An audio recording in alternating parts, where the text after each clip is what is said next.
Hi, today is August 8th, 2023, and here are my poems for the day. The first one is poem number 1276 for the year, Geese on the Diamond.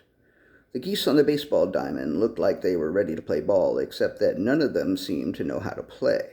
I don't think we're all supposed to be in the infield, one of the geese said tentatively. Another goose was more declarative and insisted that someone was supposed to be standing at home plate with a baseball bat. Does this game involve busting out car windows with a baseball bat? Asked one of the geese excitedly.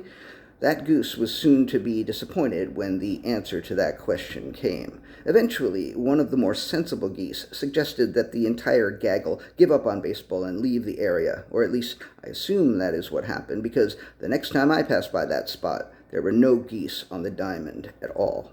Poem number 1277, A New Skill.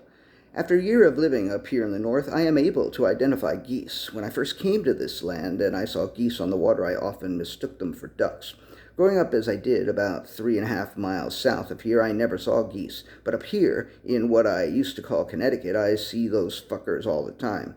I'm not trying to pat myself on the back for knowing what a goose looks like after more than 6 decades on the planet. I'm just saying it's a new skill that I might never have developed if I had remained below 14th Street. Poem number 1278, The Compromise. Yu came from wherever he came from in search of a woman to spend the rest of his life with. He probably would have found someone much sooner if he had not insisted that the woman be called Mimi. After more than a decade of dating apps and swiping right solely on Mimis, he finally found one who agreed to have coffee with him. They went on several dates and soon settled into the understanding that they were exclusive.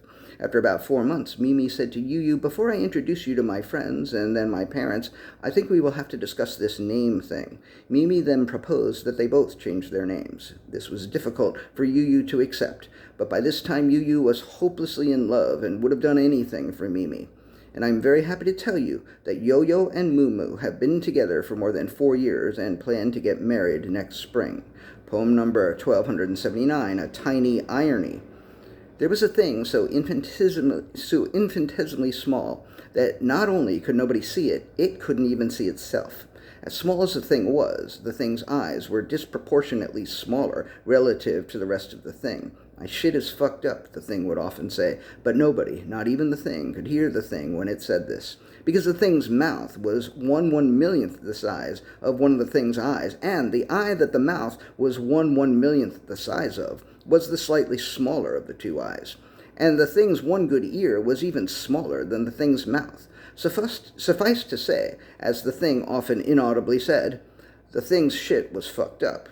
One nice thing, though, was that the thing's actual shit was so infinitesimally small that the thing could shit wherever it wanted to, and the thing's nose, which was even smaller than the thing's one good ear, was way too small to smell the thing's teeny tiny shit, even if that shit was right beside the thing. So, ironically, the only shit that wasn't fucked up about the thing was its shit.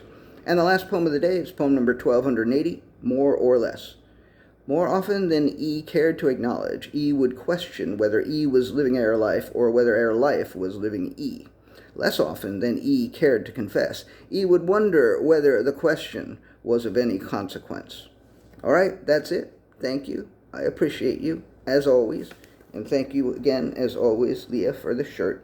Pitter patter. Let's get at her. If you have not seen Letterkenny, you should see Letterkenny. Thank you. I appreciate you. Thank you.